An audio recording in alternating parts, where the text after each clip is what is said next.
तो कट्टर हिंदुओं के लिए क्या काम होगा वर्ण राष्ट्र में? आप तो प्रोफेसर है इतिहास के। कोई सब्जी उगाएगा, कोई खेत मकई उगाएगा, कोई भैंस पालेगा, कुछ इसी तरह काम होगा। कोई शिकार करेगा, मछली पकड़ेगा, और क्या करना है। हिंदुओं में क्षत्रिय होते हैं, इस तरह वहाँ पे अशरफ समझिए, और अशरफ हैं और पंडितों की तरह सैयद हैं, उन लोगों ने कब्जा कर लिया। और ये जो पसमानदा समाज के लोग हैं, ये जानवरों से गई गुजरी जिंदगी जी रहे हैं। जब अपनी आवाज उठा रहे हैं तो क्या प्रॉब्लम है उसमें? देश को समाज को क्या प्रॉब्लम है? हर बंदा हक चाहता है, हक मांगता है, अपना अधिकार मांगता है। नहीं होती सारे मौलाना कोई मोदी के गुलाम नहीं है, सारे मुल्क का किसी और पार्टी गुलाम नहीं है। प्राइम मिनिस्टर सुटेबल है और एजुकेशन मिनिस्टर सुटेबल है। क्या लगता है सर अब कट्टर हिंदू लोग क्या करेंगे? RSS बोला कि प्रधानमंत्री बना दिया, आप प्रोफेसर बन के क्या करोगे? लोग बेरोजगार हैं, भूखमरी से लोग मर रहे हैं, भूखे सोते रात। अब आपको चीता दिखाया जा रहा होगा। ये आप लोग इसमें बहस ही मत कीजिए। ये मोदी जी कुछ भी बात जो है वो ऐसे नहीं करते, सब प्लान्ड होता है कि आप रोजगार पे बात नहीं करो, आप महंगाई पे बात नहीं करो, भ्रष्टाचार पे बात नहीं करो, इस तरह जो वायलेंस हो रहा है उस पर बात नहीं करो। चीता देखो, तो एजेंडा वो सेट करते हैं और आप लोग रिएक्ट करते हैं। मैं तो इन सवालों पर लिखता भी नहीं कभी। कह रहे हैं कि शेर चीता लाया है। हाँ, आवाज सुनिएगा, वीडियो होगा। Thank you. इससे क्या फर्क पड़ता है? देश की जनता को क्या फर्क पड़ा? पूरी देश की जनता का खून चूस के वो 2 नंबर पे पहुंचे हैं। और उनका जितना जो दिखा रहा है मार्केट, वो कोई बनाए थोड़ी है कुछ, तो सब शेयर मार्केट का अप एंड डाउन से चल रहा है। जिस दिन शेयर मार्केट टूटेगा ना, ढहेगा, जिस दिन शेयर मार्केट ढहेगा, आप समझ लो देश की जनता का करोड़ों रुपया लोन ही लिया हुआ है ना, सारे बैंक दिवालिये हो जाएंगे। ध्यान रखना। दुनिया भर में भारत का नाम रोशन हो रहा है सर। अडानी दूसरा नंबर के आदमी हो गए, आप कह रहे हैं? नहीं, शंभू का भी नाम बहुत रोशन हो रहा है दुनिया भर। लेकिन सर आप एक तरफ मोदी जी की बात कर रहे हैं तो दूसरी तरफ राहुल गांधी जी भी तो भारत जोड़ो यात्रा कर रहे हैं, भारत को जोड़ रहे हैं। अच्छी बात है ना, सबको यात्रा करनी चाहिए। यात्रा कभी अनपेड थोड़ी होता है।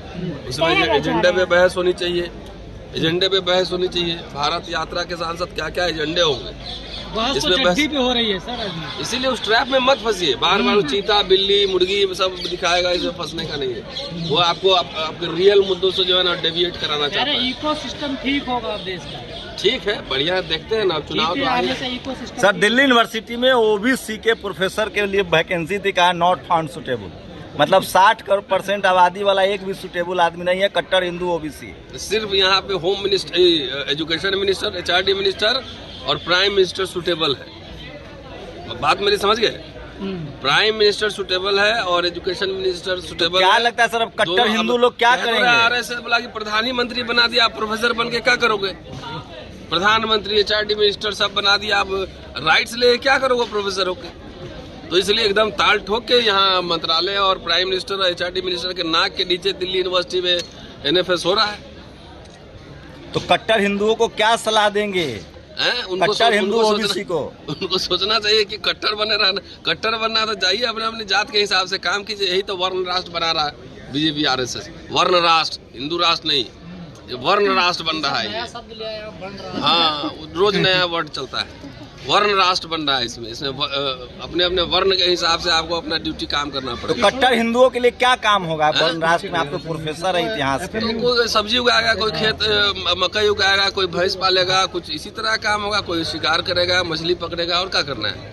और कट्टर एक को राजा बना देगा, बाकी सबको लगा देगा इसमें। कट्टर शूद्रों के लिए सर? चलिए, शुक्रिया। तो लगता है चीता से खुश नहीं है आप? चित्ता मैंने बोला उड़ता खोदा पहाड़ निकल चुका। तीसरी बात बोल रहा हूँ, तीसरी बार आपने सवाल किया, तीसरी बार वही जवाब है मेरा। तो उससे कोई विकास थोड़ी होने वाला है। विकास की बात तो कीजिए। लोगों को गूंगा बहरा बना दिया। विकास की बात तो कीजिए ना, विकास की बात क्यों नहीं कर रहे हैं? अच्छा सर, क्वेश्चन ये है कि अभी आपने वक्तव्य सभी के सुने, उसमें बोला है कि हम मौलानाओं की, मौलवियों की, इन सब की बातों में ना आए। उस सब से सहमत हैं आप? देखिए, कोई भी बात सभी 100% सत्य बात नहीं होती। सारे मौलाना कोई मोदी के गुलाम नहीं है, सारे मुल्क का किसी और पार्टी गुलाम नहीं है। सवाल ये उठता है कि जो जायज़ बात करे, जो समाज में पिछड़े वर्ग के लोग हैं, जो 70 साल बाद आज भी, आज़ादी के बाद आज भी पिछड़ेपन में है, तो उनको तो दरकिनार किया गया ना। ये आवाज़ उनकी है, पसमिंदा। पसमानदा बहुजन समाज की जो बात आ रही है वो समाज उनकी आवाज़ है ये, तो उनकी आवाज़ को आगे पहुँचाना एक सामाजिक कर्तव्य बनता है। मैं दिल्ली का प्रदेश का महामंत्री हूँ एनसीपी पार्टी का, तो हमारी पार्टी भी इस तरफ काम कर रही है। अच्छा, तो मुझे ये बताइए कि जो हिंदू समाज में जो आज भी पिछड़े रह गए हैं, क्या उनके साथ एक टेबल पे आ सकता है पसमानदा समाज? देखिए कोशिश जारी है, वही बात अब प्रोग्राम में हुई है, काफ़ी वक्ताओं ने बोला, हम भी उसी रास्ते में चल रहे हैं ताकि जो लोग अलग अलग जैसे बोला गया पसमानदा सब में है, चाहे हिंदू में हो, मुसलमान में हो, ईसाई में हो, सिख में हो, जैन में हो, बुद्ध में हो, तो उसको भी हम एक प्लेटफॉर्म पर लाएंगे ताकि देश सही दिशाओं में जा सके। अच्छा, पसमानदा को ये भी कहा जा रहा है कि इसे कोई प्रांतीय या फिर कोई धार्मिक शब्द ना समझा जाए, तो इसका असल परिभाषा क्या कहेंगे? ये एक वर्ग है। बस देखो हर लाइन के अंदर 4-5 लोग हैं, तो एक वर्ग बन जाता है ना उस लेवल का। तो अपनी आवाज उठा रहे हैं तो क्या प्रॉब्लम है उसमें? देश को समाज को क्या प्रॉब्लम है? हर बंदा हक चाहता है, हक मांगता है, अपना अधिकार मांगता है। ओके, तो हमारे पास कोई ऑप्शन तो है नहीं। जो आपने जितनी पार्टियों के नाम गिनवाए कि किसी पार्टी की तरफ आप जो है इंक्लाइंड नहीं है, तो वोट देगा किसको ये समाज?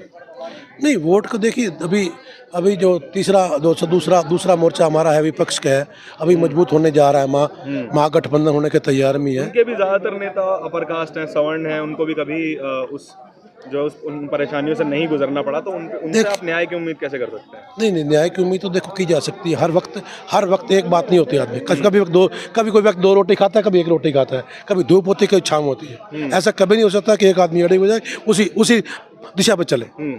लेकिन जिस व्यक्ति की नरिशिंग ही कास्टिस्ट है और कम्युनल नरिशिंग है जिस व्यक्ति की, उससे न्याय कैसे मांगा जा सकता है सर, ये तो बताइए। देखिए विपक्ष में बहुत ताकत होती है, ऐसा होने बिल्कुल ताकत होती है। और देखिए जब विपक्ष ने कर दिखाया, किसान आंदोलन आपके सामने है, तो किसान आंदोलन क्यों कामयाब हुआ? ताकि उन लोगों ने तो पॉलिटिकल पार्टियों को सोच के बाहर रखा था ना। नहीं, यहाँ कौन सा कोई पॉलिटिकल पार्टी थी? कोई आपने देखी क्या? कोई पॉलिटिकल वक्ता था कोई? वो बात ठीक है, लेकिन मेरा सवाल पॉलिटिकल है सर। नहीं, मैं भी तो वही बात बोल रहा हूँ। नहीं, जाने का सवाल है, ये तो जाने का सवाल ये है कि अभी तो स्टार्ट हुआ है पसमानदा। पिछले अब क्या नाम है, 1-2 साल में आवाज़ उठती है, अभी संगठन मजबूत होगा तो उसकी दिशा बदलेगी, एक संगठन बनेगा, महाआंदोलन होगा। ऐसे बात चल रही है कि पूरे देश में भ्रमण हो, एक यात्रा निकाली जाए। अच्छा, तो उस पे हो सकता है कि उससे सहमति बन जाए। राहुल गांधी की भारत जोड़ो यात्रा पे क्या सोचते हैं?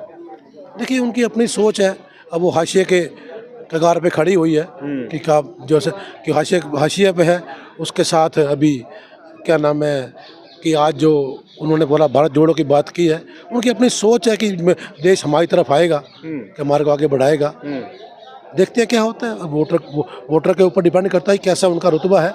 बाकी जो देश में आज सत्ताधीन पार्टीज है, सत्तारूढ़ दल है, उससे तो लोग खपा है।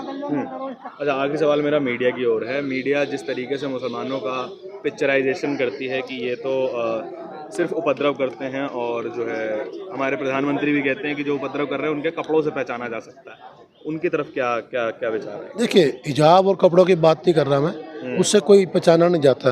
कोई बुर्का पहन के ये थोड़ी है कि वो हिंदू लड़की है, मुस्लिम लड़की है, ऐसा क्या हो सकता है? ये तो ऐसी कोई बात नहीं ना, ऐसा नहीं कर सकते हम।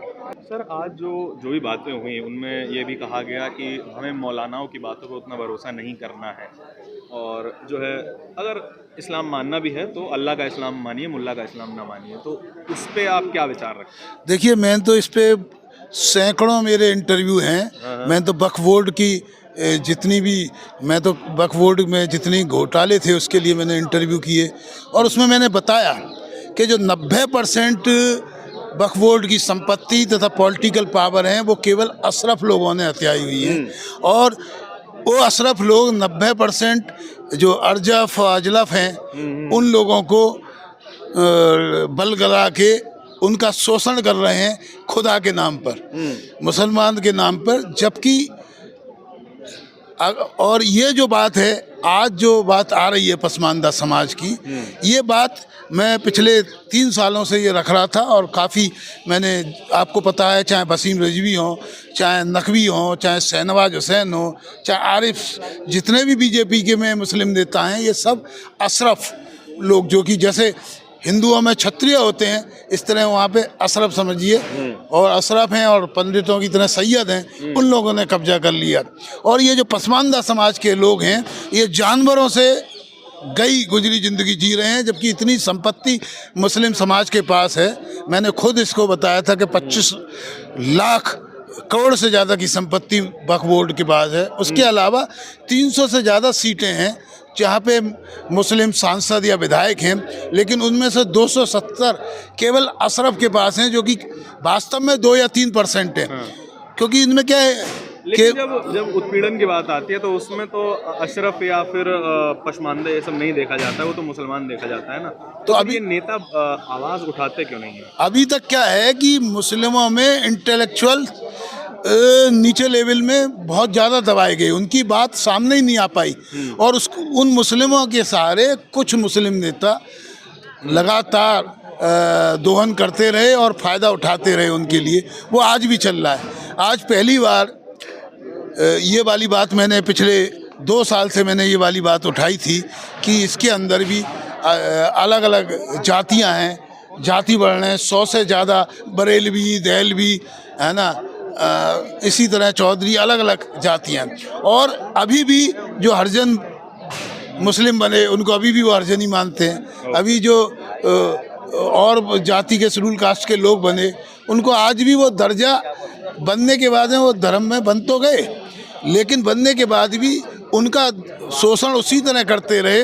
तो आज ये अनवर अली जी ने एक जो बात उठाई है पसमानदा समाज की, और मोदी जी ने भी ये पसमानदा समाज की बात कुछ समय पहले उठाई है, क्योंकि जुलाहे हैं, बुनकर हैं, ये सब जो नीचे दस्तकार लोग हैं, ये पसमानदा समाज के हैं। तो आज एक बड़ी शुरुआत हुई है और ये देश के लिए बहुत श्रेयस्कर है, जिसकी वजह से क्या है, मुस्लिमों को एक वोट बैंक मान के जो कुछ लोग जो जाति के आधार पे अशरफ लोग जिन्होंने इस पे कब्जा कर लिया था मुस्लिमों के वोटों पे और उनका शोषण कर रहे थे, अब शोषण के खिलाफ आवाज़ उठी ही है तो देश का विकास होगा, सभी लोग मुख्य धारा में आएंगे।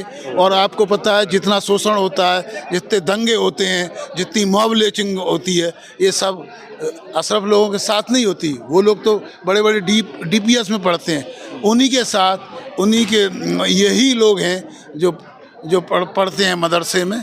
तो इन लोगों की जो आवाज़ उठी है तो जनरली विकास होगा, हर क्षेत्र का विकास होगा। और ये आज का ये प्रोग्राम एक मील के पत्थर की तरह साफ होगा। मैं ध्रुव अग्रवाल, जो कि राष्ट्रीय प्रगतिशील महागठबंधन का मैं राष्ट्रीय उपाध्यक्ष हूँ।